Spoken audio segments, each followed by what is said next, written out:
Bueno, pues vamos a iniciar. Vamos a iniciar las clases. Buenas noches, David. Buenas noches, maestro. Vamos a iniciar con esta materia,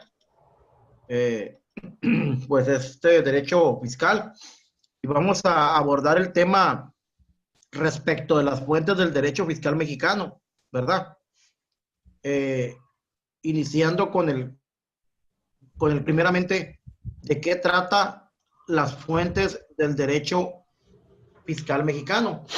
Como se ha señalado con anterioridad, comentamos en la clase pasada que derecho fiscal es el conjunto de normas jurídicas que regulan la actividad del Estado como fisco, y que en el principio que regula esta rama del derecho es la legalidad. Acuérdense del principio de legalidad que hablamos también, en virtud de que todas las relaciones es la relación entre los contribuyentes y ya que deben de regirse por leyes aplicables a cada caso. Entonces, haciendo un memoria, pues acuérdate, David, que comentamos que derecho fiscal pues es el conjunto de normas jurídicas, ¿verdad?, que regulan la relación tributaria.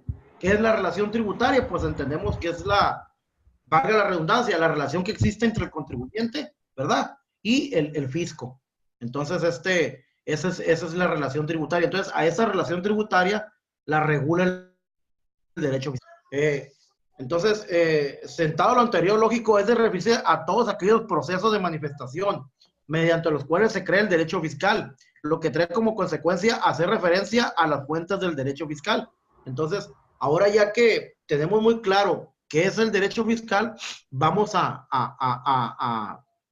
retomar el tema respecto a las fuentes del derecho fiscal. ¿Ok?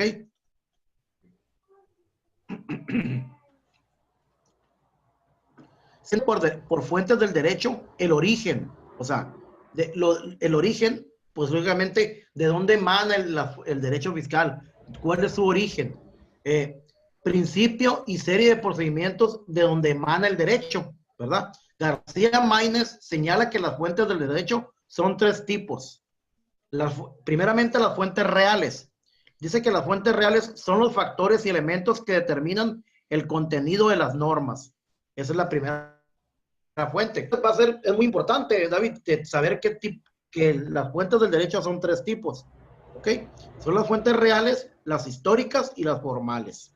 Las reales, pues como te comenté, son los factores y elementos que determinan el contenido de las normas. Las históricas, pues son los documentos que contienen el texto de una ley o conjunto de leyes del pasado, leyes que en su momento existieron. Es una fuente del derecho histórica. Y las formales, pues son los procesos de creación de las leyes. Pues sabemos que los procesos de creación de las leyes pues se ven ante el Poder Ejecutivo, ¿verdad? Donde existe el procedimiento de iniciativa de ley y luego de discusión, de promulgación de la ley y luego de iniciativa de la vigencia. Eso estaríamos hablando de otro tema, ¿no? Pero entonces, acordémonos bien, David, que las fuentes del derecho fiscal son tres tipos, que son las reales, las históricas y las formales. ¿Nos quedó claro, David? Sí, maestro. Ok.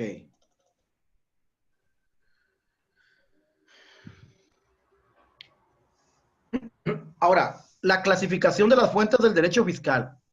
Dice que diversos son los criterios para clasificar las fuentes del derecho en general. Sin embargo, solo analizaremos las fuentes formales, ya que su análisis permite dar a conocer cómo se determinan las contribuciones y quién. Entonces, acuérdate que hablamos de tres tipos.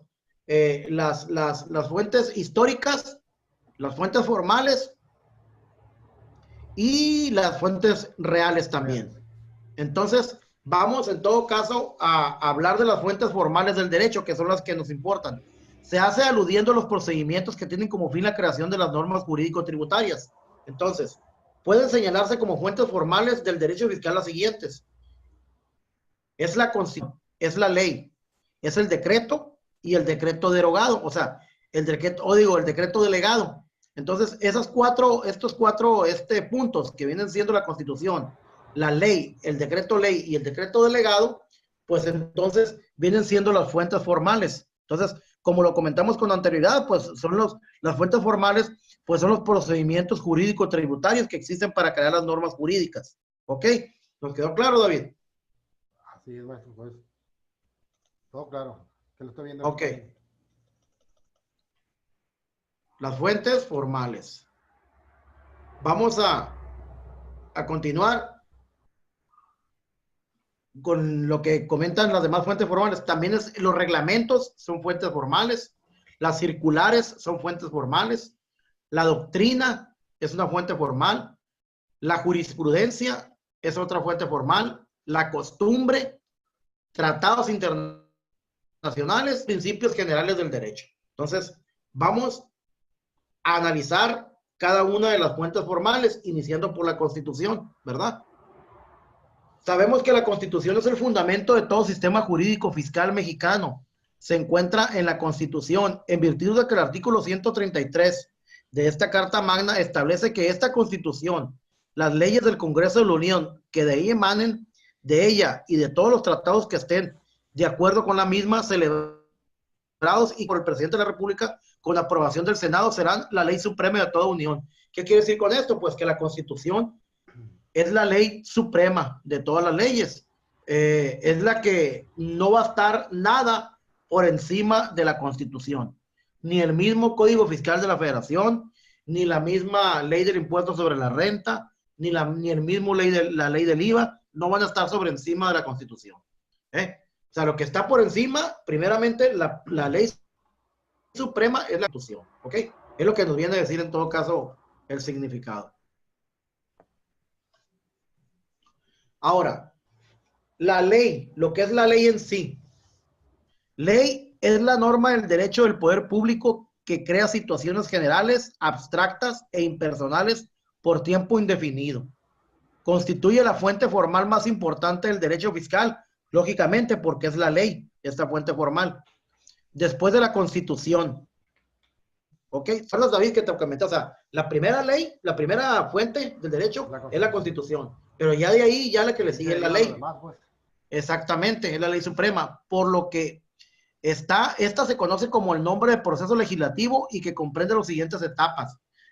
Ahorita te comenté de las etapas de cómo se hace el procedimiento para crear una ley. Entonces, primeramente se llama la iniciativa o proyecto de ley. ¿Ok? Primero se elabora la iniciativa y se elabora un proyecto de ley por parte de este legislativo. Luego se somete a una discusión entre los mismos senadores, en los mismos diputados. ¿Ok? Luego ya viene el procedimiento, la etapa de aprobación, es donde ya la aprueban, ¿verdad? Entonces, la sanción es donde ya consideran si va a ser aplicable o no aplicable. ¿Ok? La promulgación y publicación, pues lógicamente es donde ya la ley se va a publicar, en este caso, en el diario oficial de la Federación, ¿ok? Que es donde se publica. La iniciación de la vigencia. Entonces, la iniciación de la vigencia es donde dice que a partir de cuándo esa ley va a ser aplicable, ¿verdad? Muchas veces sabemos si checamos un decreto publicado en el diario oficial de la Federación, nos dice si salió publicado, por ejemplo, el 22 de diciembre del año 18, al final dice, la presente ley iniciará su vigencia a partir del día 1 de enero del 2019. Esa es la vigencia, ¿ok? Y vacación de ley. ¿Qué es vacación de ley? Vacación de ley es el tiempo, es un tiempo que transcurrió entre el momento en que salió la ley publicada al momento en que se va a iniciar su vigencia. ¿Va? ¿Has escuchado eso, David? Sí. De la vacación de ley. Ese es el plazo, pues, que transcurre entre el tiempo que cuando salió publicada a la fecha en que inicia su vigencia. Perfecto.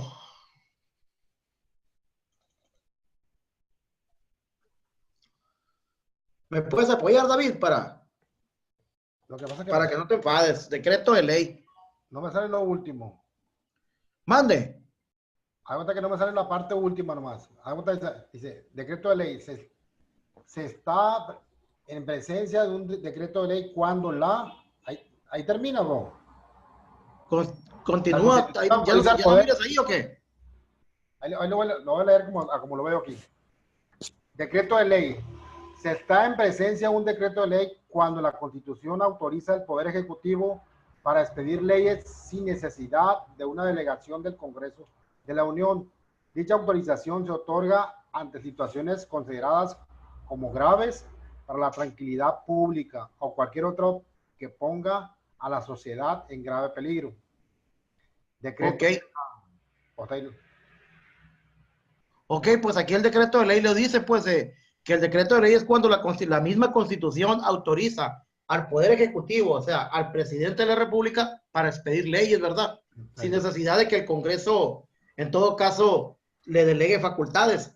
Dice que esa sensación que la misma Constitución le concede, o esta facultad que la Constitución le concede al presidente de la República, es cuando se presenten situaciones que se puedan dar como graves, ¿verdad? O que afecten la tranquilidad pública. Es donde la misma Constitución, ahí, por ejemplo, el presidente puede emitir una ley, pero siempre y cuando se encuentre en el supuesto de que exista una situación de que vaya a incurrir en la paz o en la tranquilidad pública del Estado, ¿verdad? La misma Constitución le otorga esa facultad al presidente de la República, ¿verdad? Para emitir un decreto de ley. Ok, ahora, el decreto delegado dice que cuando el Congreso de la Unión transfiere el Poder Ejecutivo facultades para legislar, aquí es muy diferente. Aquí ya no te lo otorga la Constitución, aquí te lo está otorgando el mismo Congreso, te lo está otorgando la misma Cámara de Diputados y la Cámara de Senadores, se lo está otorgando el mismo presidente en este caso, para poder legislar, ¿verdad? Se llama así porque las leyes en el que se contienen son emitidas con carácter de decreto presidencial y porque debe su existencia a una delegación de facultades legislativas en favor del Ejecutivo, y se distingue del decreto de ley por el hecho de que puede emitirse en cualquier tiempo sin que requiera la declaración de un estado de emergencia. Entonces, vamos a ver las diferencias del decreto de ley al decreto delegado. El decreto de ley comentamos que es una facultad que le da la Constitución al presidente. Siempre y cuando se presenten situaciones de manera emergentes o graves, ¿ok? Y el decreto delegado, pues es el decreto que le otorga propiamente el Congreso al presidente de la República, ¿verdad? Y eso se puede dar en cualquier tiempo. ¿Quedó claro, David? Sí. Apóyame con reglamento, por favor. Reglamento. Disposición de carácter legal expedida por el Poder Ejecutivo en uso de una facultad propia que le otorga la Constitución, tiene como finalidades las siguientes: facilitar, aclarar y precisar el alcance de una ley y su aplicación, crear órganos y otorgarles las facultades propias para la exacta observación de las leyes, ocuparse de la organización y funcionamiento de la administración en general. Ok, pues un reglamento pues es más interno, ¿no?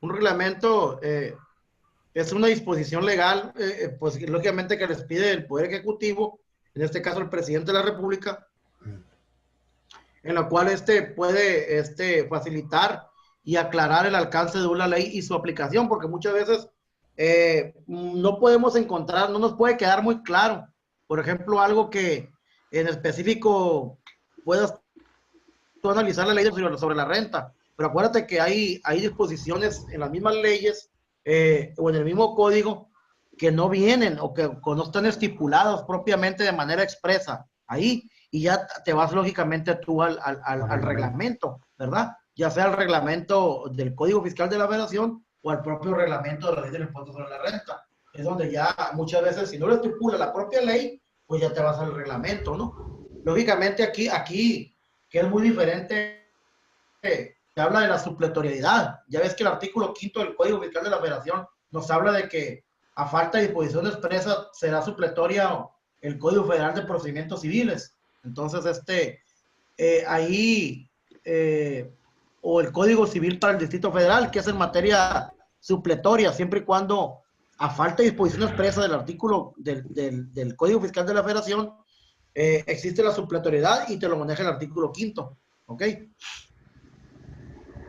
Entonces, también habla de crear órganos y otorgarles facultades propias para la exacta observación de las leyes, ocuparse de la organización y funcionamiento de la administración general. O sea, eso ya más que nada estamos hablando de que viene siendo el reglamento, ¿no? Es algo más interno. Puede apoyar, María del Carmen, con las circulares. Sí, son derivaciones de los reglamentos de carácter administrativo. La diferencia entre el reglamento y la circular radica en que el primero únicamente puede ser expedido por el presidente de la República y la segunda puede ser emitida por todos los funcionarios superiores de la administración pública, como los secretarios de Estado, los directores generales, etc. Sirven para dar a conocer el criterio que deben seguir las dependencias en cuanto a aplicación de las leyes fiscales. Ok, hasta ahí. Bueno, pues entonces las circulares, habla que la diferencia de las circulares ya no las emite el Poder Ejecutivo, ya no las emite el mismo presidente de la República. Las circulares son de manera ya todavía más interna que el reglamento, porque, por ejemplo, cada dependencia de la administración pública tiene sus circulares.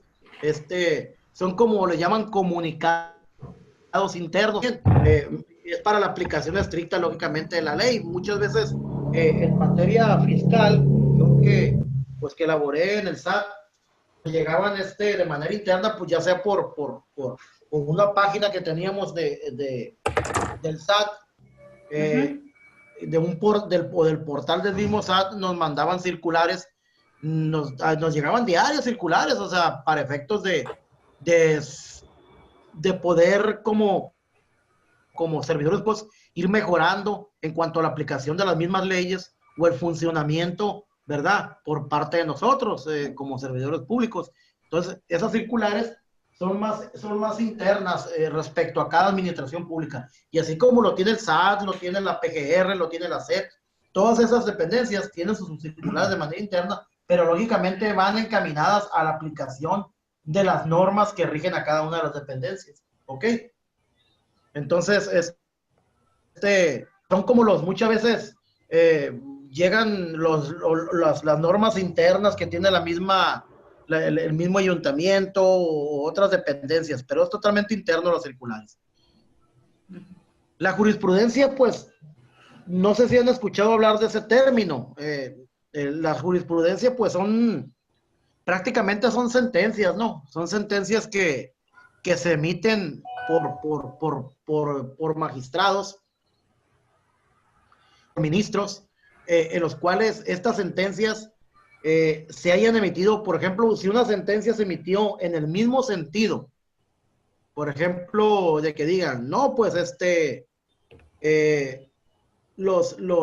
las personas que en materia fiscal, para que una persona pueda acreditar la materialidad de las operaciones que amparan los comprobantes fiscales, debe contar con activos, debe contar con infraestructura y con personal, ¿verdad? Entonces, si no cuenta con esos tres elementos, pues no se puede considerar la materialidad, en todo caso, de las operaciones que ampara la factura. Entonces, si 5 sentencias se emitieron en ese sentido, pues lógicamente ya estaríamos hablando de una jurisprudencia, ya se emite una jurisprudencia. Entonces, el hecho de que se emite una jurisprudencia, pues, es más válido porque es un escrito emitido por el mismo tribunal, donde tiene ya una fuerza jurídica para que se pueda aplicar, que no es una ley, no confundamos, es, como su nombre lo dice, una jurisprudencia. Pero todo eso deriva, una fuente, exactamente, todo eso deriva de que se haya primeramente dictado 5 sentencias en el mismo sentido y que hayan causado estado, o sea, que haya sido de manera ejecutoria. Entonces, de ahí ya no se emite la jurisprudencia. ¿Sí me explico? Sí. Ya ves ahorita que está muy... ¿Sí has oído hablar de los EFOS, David? ¿De los qué, perdón? ¿EFOS? De los EFOS. No. Ahorita es lo que está ahorita. Analízate, chécate, ponte a estudiar lo que viene siendo el artículo 69B del Código Fiscal de la Federación. Y ahorita pues prácticamente tú estás más encaminado a declaraciones y eso, ¿no? Pero ya en Sí. materia, ahorita el SAT está muy encaminado a tratar de combatir EFO, quiere decir empresas facturadoras de operaciones simuladas. Ya ves que existen muchas facturas que, pues hay mucha gente que se dedica pues a la venta de facturas, pues. Ya ves el escándalo en el que andaba el tesorero del ayuntamiento, pues que le sacaron a flote que es el rey de las facturas aquí en Mochis. Sí. Y ya lo traían bien Lázaro, pues entonces mucha gente deduce los impuestos de esa forma, pero al momento de que les cae una auditoría, ya checaban, iban y el mismo SAT mandaba, iba una, por ejemplo, no, pues que una constructora, y ya miraban y el SAT iba, hacía la verificación. ¿Cuál? La constructora, una casita, era una casita, por ejemplo, de lámina, con una señora como con 10 plebes, o sea, todo estaba simulado, pues. Entonces todo eso es lo que anda combatiendo el SAT ahorita. El buen negocio. Sí, es el negocio y la venta de las facturas. Y cobran te cobran un porcentaje por ejemplo, dependiendo cuánto quiere la factura y del monto, te cobran el porcentaje. Es una mafia. Pero pues bueno, ya no estoy en el SAT, ahora estamos en la otra cara de la moneda. El otro lado. Sí. Te va a tocar la otra parte, pues. Ahora defenderlos a ellos. Así es. Bueno. Mande. Pero va a tener mucha chamba ahí. Con el favor de Dios, sí, ya ahí tenemos unos clientes, ya estamos dándole gracias a Dios. No ha caído nada todavía en cuestión. De hecho, ya. De recuperación. Mande. De recuperación, pues, de que salga favorable el trabajo que hacen ustedes ahorita. Sí, sí. Falta tiempo, pues. Hay unos clientes que le estamos reconstruyendo toda la contabilidad porque no, los contadores ni se la regresaron, fíjate. Y hay una amiga mía, una contadora, ahí le está reconstruyendo toda la contabilidad y hay otro que igual que quiere saber cuánto, si realmente la contabilidad, esa sí la tiene, pero quiere saber si realmente pagó los impuestos que ha pagado o debe. Entonces le estamos nosotros haciendo, como que dice, papeles de trabajo para ver cómo va a salir. Un tipo de auditoría interna, pues. Ándale, le estamos haciendo una auditoría interna. Pues de hecho yo no soy contador, soy abogado, pero él le estoy apoyando a hacer talacha, arrastrar el lápiz. Sí, yo trabajé en ese... Cuando yo estaba estudiando, trabajé como auditor interno. Pero Okay. por medio de un despacho, como y éramos intermediarios, pues. Ajá. Y dictaminamos, pero pues, hacíamos cédulas, papeles de trabajo, revisamos la contabilidad. Los de los negocios, pues ahorita revisamos los contadores, como quien dice. Claro, así es. Bueno, vamos a continuar. Otra de las fuentes formales, pues es la doctrina, ¿no? La doctrina dice que es el conjunto de estudios, opiniones y razonamiento que los estudiosos del derecho consignan en sus obras. Esto es más teórico, ¿no? Más teórico lo que viene siendo la doctrina. La costumbre, pues, es la repetición constante y permanente de un hecho en el mismo sentido, que se vuelve obligatoria con el objeto de resolver situaciones jurídicas. La costumbre es una fuente del derecho, porque ha habido ocasiones que la misma costumbre entre las sociedades se convierten en leyes. Entonces, el hecho de que, por ejemplo, de que la gente en una determinada sociedad se acostumbre habitualmente a hacer algo, cualquier cosa, muchas veces eso se puede convertir en ley, ¿no? Y los tratados internacionales que dice que estos se consideran como convenios, acuerdos sobre cuestiones diplomáticas, políticas, económicas, culturales, deportivas u otras, ¿no? Pues lógicamente esto ya más se ventila en materia federal por medio de la Secretaría de Relaciones Exteriores, ¿verdad? Y continuando con la última de las fuentes del derecho, que son los propios principios generales del derecho.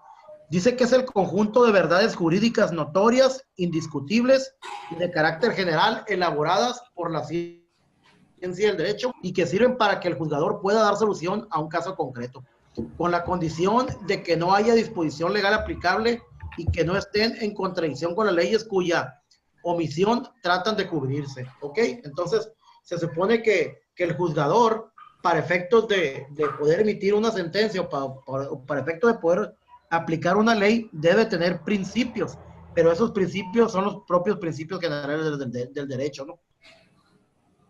Que son los que, básicamente los principios generales del derecho son los que apoyan al juzgador para poder aplicar la ley. A ver, David, ¿me apoyas, por favor, en el punto 3.3 que habla de la importancia y aplicación de las fuentes del derecho?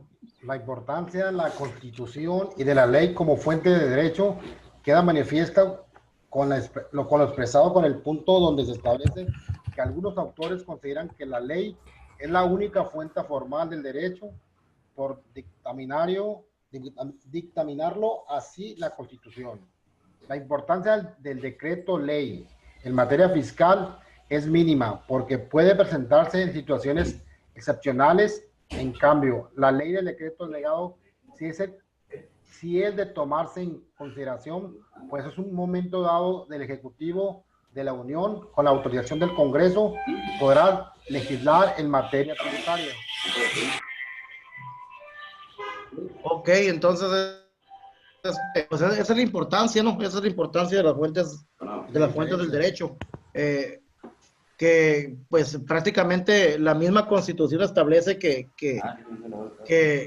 la ley es la única fuente formal del derecho, ¿no?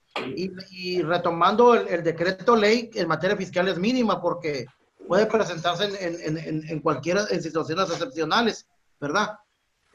Como les comenté, o sea, el decreto ley, acuérdense, David, o igual María del Carmen, el decreto ley habla cuando, por ejemplo, el presidente de la República tiene la facultad de emitir una ley, pero tiene que existir, por ejemplo, la necesidad de manera urgente que por ejemplo, cuando hay una catástrofe, cuando hay un terremoto en algún terremoto, una catástrofe, el presidente puede emitir una ley, pues lógicamente para poder apoyar a la gente o algo que beneficie a las consecuencias que trajo la catástrofe. Eso es un decreto. Entonces, el decreto delegado ya es muy diferente porque el decreto delegado no puede el presidente emitir una ley porque la Constitución lo dice, sino que aquí ya esa facultad se la otorga el propio Congreso de la Unión. Entonces, a eso se le denomina decreto delegado. ¿Ok? Entonces, la puede manifestar una ley, pero tiene que ser autorizada por el Congreso. Exactamente, sí. Definitivamente el decreto delegado está publicado, pero tiene que ser autorizado por el propio Congreso de la Unión. Bueno, entonces continuamos. El reglamento como fuente del derecho es muy importante, ya que no solo desarrolla y detalla los principios generales contenidos en las leyes para hacer posible su aplicación, sino que ha sido costumbre del legislador anunciar las leyes fiscales que imponen obligaciones a los causantes, que será el reglamento el que los precisen todos los, ¿ok? Aquí nos habla en este caso de lo que viene siendo el reglamento. Las circulares no tienen importancia considerable en el derecho fiscal, ya que su aplicación es mínima, pues la circular no contiene normas de carácter jurídico, sino simplemente son explicaciones, como les comenté, son dirigidas a los funcionarios, principios técnicos o prácticos para el manejo de la organización administrativa. Las circulares, como les dije, van encaminadas a cada una de las dependencias para que den cuenta para que esa dependencia pueda funcionar y cómo decirle a la dependencia que va a aplicar las leyes. Entonces, ya la jurisprudencia tiene una enorme importancia del derecho fiscal porque de ella se debe la evolución de las leyes tributarias. Entonces, muchas veces de las mismas jurisprudencias que se emiten, se van evolucionando las leyes tributarias. Por ejemplo, como te comenté, eso de las facturas, eso de las personas que por ejemplo no tienen en todo caso los 3 elementos que establece el artículo 69, reestructura, activos, personal, o sea, todo eso, si hay una jurisprudencia, pues lógicamente también ayuda a que se publique alguna ley al respecto. Exactamente, que tenga relación con esa jurisprudencia. ¿Alguna duda les ha quedado? María del Carmen, ¿qué opina? ¿Cómo se le hace la clase? Está muy bien, profe. No hay ninguna duda. Estoy leyendo lo que usted está explicando. Y está entendible, ¿verdad? Sí, muy claro. Bueno, Ramón te puede contestar por el chat también, claro, claro, para que participe. perfecto. Bueno, pues aquí ya nos habla también de las sentencias, ¿no? Las sentencias que se emiten, que emiten los tribunales en materia fiscal, explican el porqué de las reformas introducidas en las leyes impositivas. Ahora dice que la doctrina como fuente del derecho es de muy poca importancia, así lo señalan, porque la literatura sobre la materia es todavía, a pesar de que se cuenta con distinguidos estudiosos del derecho fiscal. Pues la doctrina es prácticamente más filosofía, ¿no? Más filosófica en los términos doctrinales. Ya respecto a la costumbre, como les comenté con anterioridad, que es otra de las fuentes del derecho, se puede decir que México, al ser su país donde prevalece el principio de legalidad en forma rígida, esta prácticamente no tiene aplicación, por lo tanto su importancia como fuente del derecho fiscal es nula y en general su aplicación es muy reducida, solo se lo que ve. ¿Ok? ¿Qué quiere decir que la fuente en materia fiscal pues es nula? Porque pues si hay costumbres, pues yo creo que se aplican en otras ramas del derecho, pero en derecho fiscal pues no, es mínima. Ya los tratados internacionales carecen de totalmente importancia como fuente del derecho impositivo, ya que no, ya que no ha celebrado el Estado mexicano ninguno en materia fiscal. O sea, ¿qué quiere decir con esto? Con otros países, México en ningún momento ha celebrado ningún convenio en materia fiscal. Todos son en materia de economía, en materia en este caso por ejemplo, el Tratado de Libre Comercio, todo eso, y no tiene que ver con nada en materia fiscal. Sin embargo, con la firma del Tratado de Libre Comercio se podrían considerar como una fuente del derecho fiscal, pero no como tratado internacional, sino como una ley al adquirir ese carácter. ¿Ok? Entonces, es en todo caso de lo que vienen siendo las fuentes del derecho. Aquí terminamos con este tema. Ok, está bien. Bueno, pues vamos a continuar para finalizar con Esta es la última diapositiva ya, habla del análisis del Código Fiscal de la Federación, la unidad 4. El alcance del Código Fiscal de la Federación. El Código Fiscal de la Federación es el ordenamiento que constituye la base de la legislación tributaria en nuestro país. ¿Ok?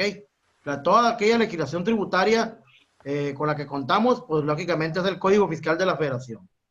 Dice que la cual es una ley de carácter federal, emanada del Congreso de la Unión, con el objeto de regular la actividad financiera del Estado y con el alcance de conocer a todos los contribuyentes, personas que están ligadas por alguna actividad con ellos, sean personas físicas o morales, la obligación que tienen de cumplir con las disposiciones relacionadas con la contribución para los gastos públicos, tal y como lo ordena el artículo 1 del Código Fiscal de la Federación.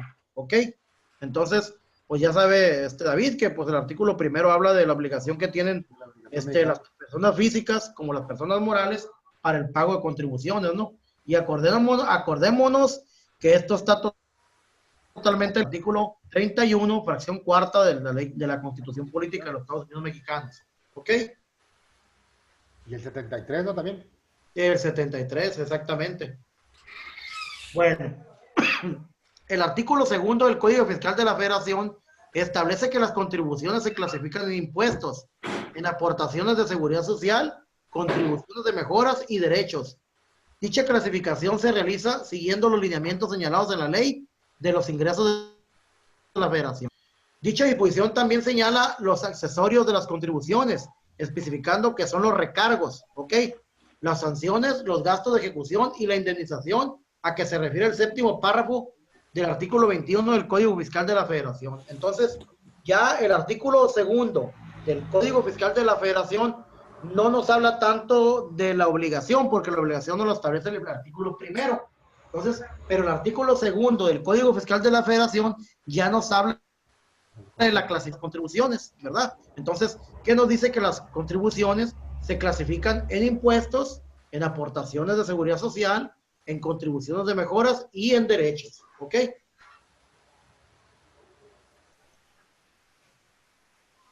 Créditos fiscales, el punto 4.3. David, ¿me apoya por favor en leer lo que viene siendo los créditos fiscales?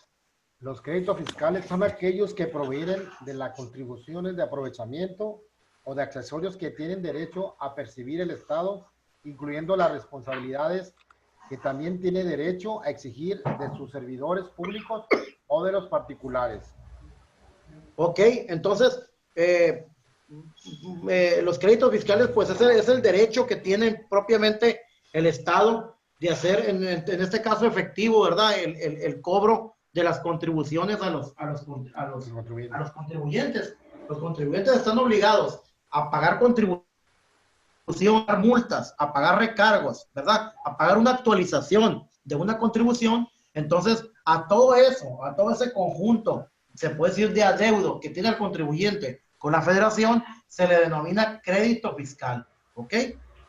No porque, pues, David le debe quedar más claro, pero María del Carmen, muchas veces podemos confundir, ¿qué es un crédito que me va a dar el SAT? No, aquí es todo lo contrario, es el adeudo que el contribuyente tiene con el SAT, que se compone por contribuciones actualizadas, por multas, por recargos, ¿verdad?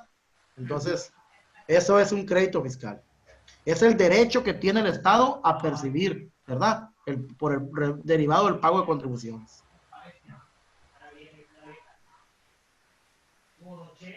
Continuamos con el punto 4.4.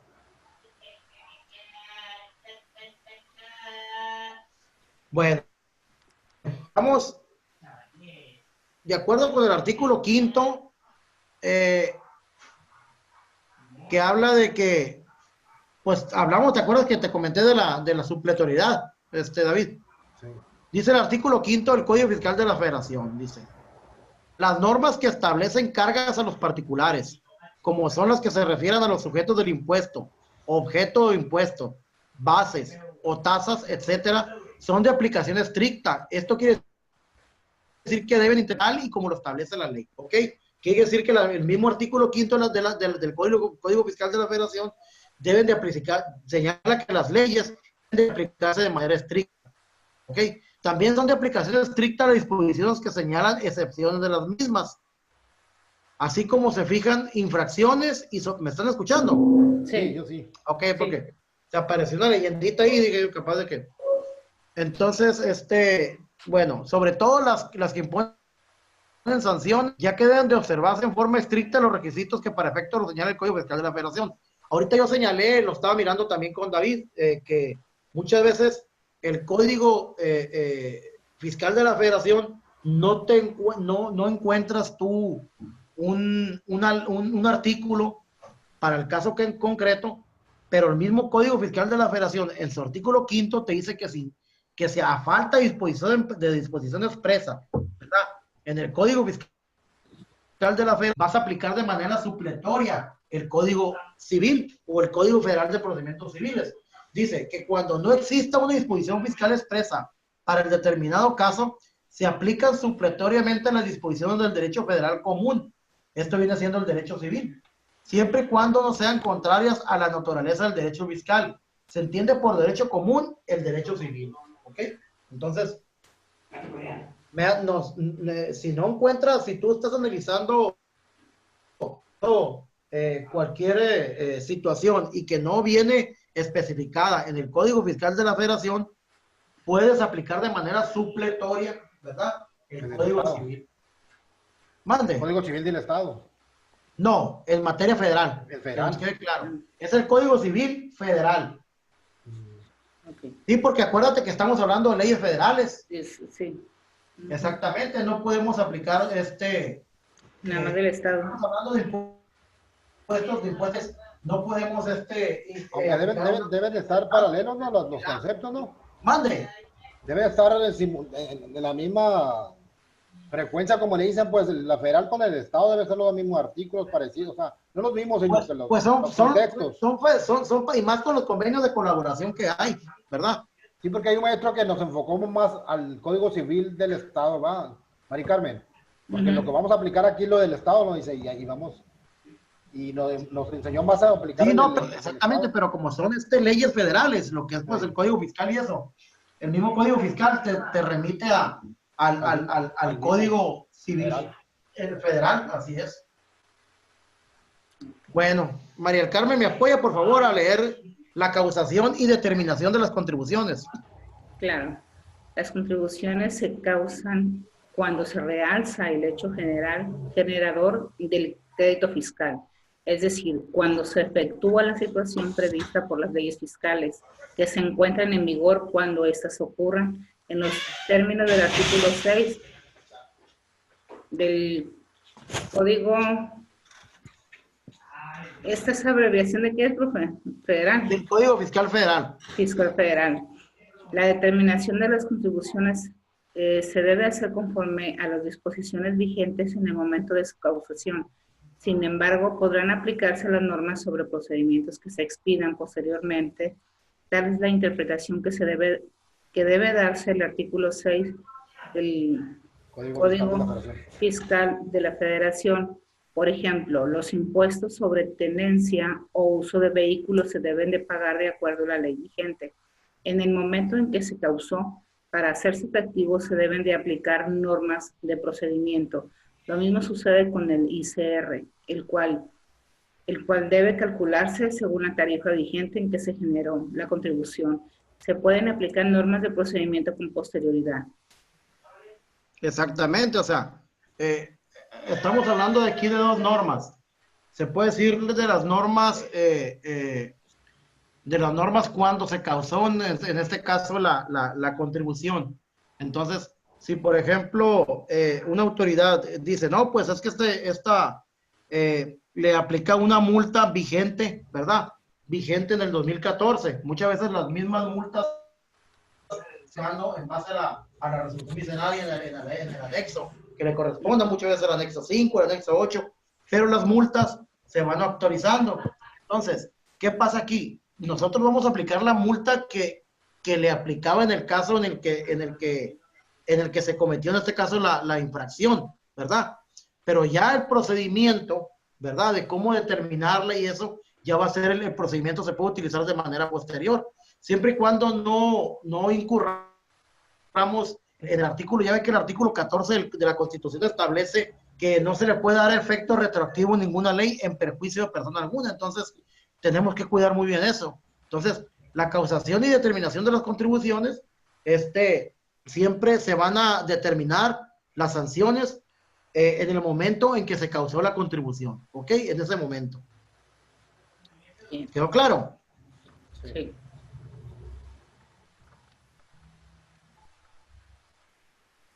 Y el plazo para el pago de contribuciones, pues aquí yo creo que es pan comido para David. Dice que es importante para el causante saber cuál impuesto va a pagar. Pues cada ley establece los plazos diferentes, como la ley del impuesto sobre la renta, la ley del impuesto al valor agregado, etcétera.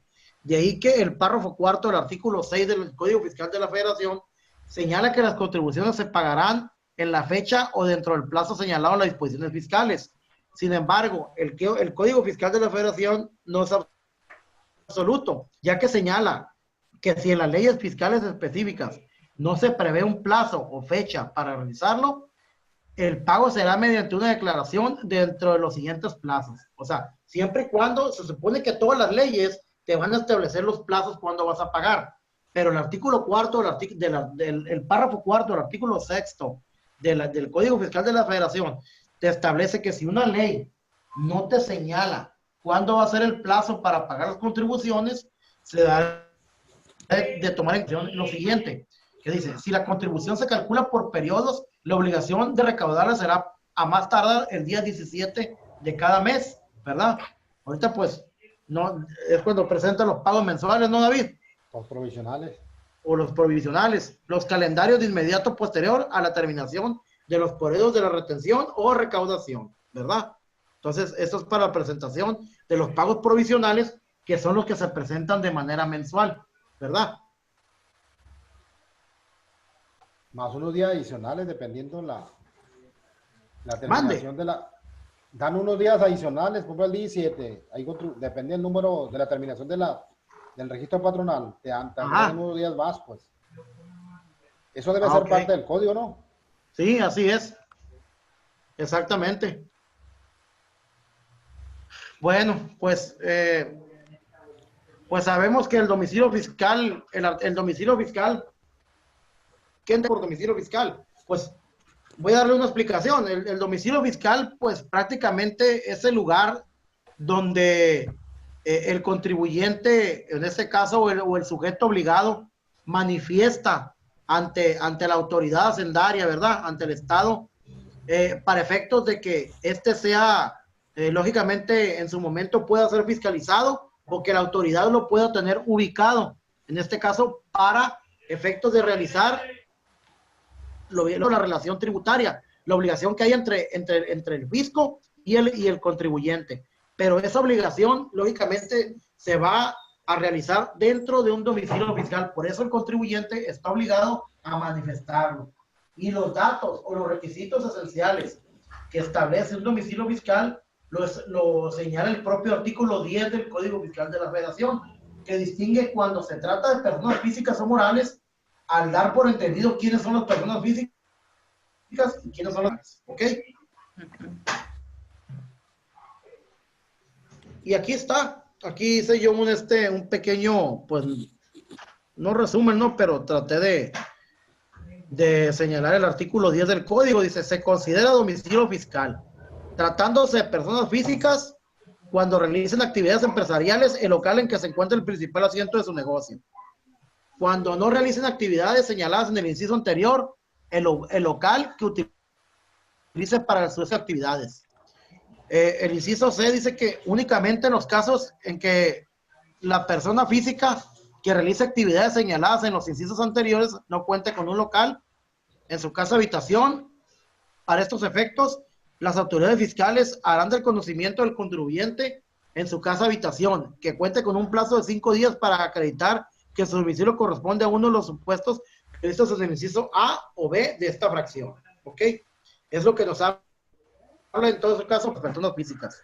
Dice que siempre que los contribuyentes no hayan manifestado alguno de los domicilios antes citados en los incisos anteriores o no hayan sido localizados en los mismos, se considera como domicilio el que hayan manifestado a las entidades financieras o a las sociedades cooperativas de ahorro y préstamo. Es que esto muchas veces sucede cuando, por ejemplo, un contribuyente no manifestó un domicilio fiscal. La autoridad fiscal considera como domicilio el que señaló, por ejemplo, cuando abre una cuenta bancaria, ese puede ser, se puede considerar como domicilio fiscal.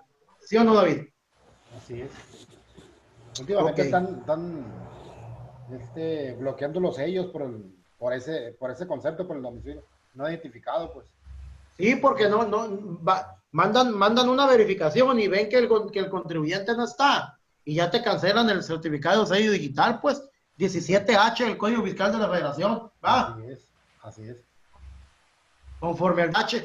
Bueno, entonces ahí tienes que solicitar otra vez una nueva verificación y que te verifiquen y ya para que te lo vuelvan a desbloqueo y es un show para que te contesten. Sí. Bueno, ok. Esta lámina ya la subió ahí en la plataforma. Deja Ciel. Déjame ver si les mandé. Creo que se las mandé todas. Ahorita le voy a preguntar si no, sí. No me acuerdo si le mandé 2 o le mandé las 4. Venga, las mandé todas ya. Bueno, ya para finalizar. La práctica de las diligencias, ¿no? La expresión diligencia tiene diversos tipos, como son preparatorias o preventivas, de tramitación, de notificación, de citación, probatorias, etcétera. Dice que, sin embargo, puede afirmar que diligencia, en sentido general, es el acto por el cual una autoridad realiza diversas actuaciones relacionadas con su competencia.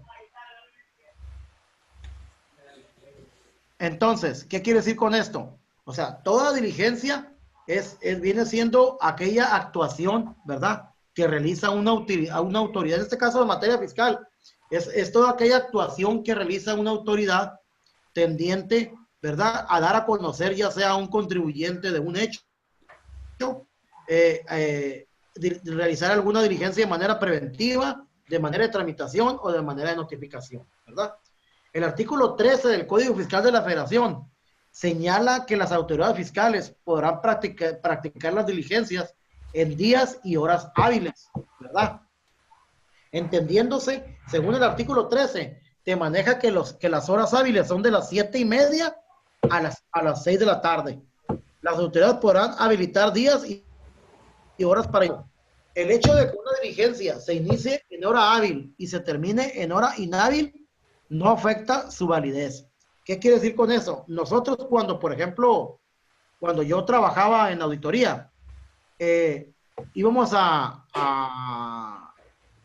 levantar un acta de visita domiciliaria, por ejemplo, si la levantábamos a las 10 de la mañana, pues lógicamente estábamos todavía en un horario hábil, porque como dice aquí el artículo 13, el horario hábil a partir de las 7:30 de la mañana y termina a las 6 de la tarde. Pero nosotros, cuando en este caso notificábamos una orden de visita domiciliaria, pero ya pensábamos que nos íbamos a tardar, porque tú la diligencia la tienes que terminar antes de las 6 de la tarde, porque ya después de las 6 de la tarde es inhábil el horario. Entonces, ¿qué hace la autoridad? Antes de que lleguen a las 6 de la tarde, te notifica un oficio de habilitación. ¿Sí me explico? Antes de que lleguen a las 6 de la tarde, te notifica un oficio donde te está diciendo que las horas después de las 6 de la tarde las van a habilitar. Entonces ya las habilitan y ya la autoridad puede continuar después de las 6 de la tarde continuando con la diligencia. Si una autoridad cierra un acta de visita domiciliaria después de las 6 de la tarde y no te habilitó horas, es ilegal esa actuación. Es ilegal. ¿Sí me explico? Sí. Entonces, tenemos que el horario es, según el artículo 13, es de 7:30 a 6 de la tarde. ¿Verdad? Ya de ahí la autoridad no puede levantar nada fuera de ese horario. Pero si la autoridad quiere hacerlo fuera de ese horario, tiene que emitir un oficio de habilitación de horas. ¿Ok? ¿Nos quedó claro? Sí. Muy claro. Bueno, pues, por mi parte es todo.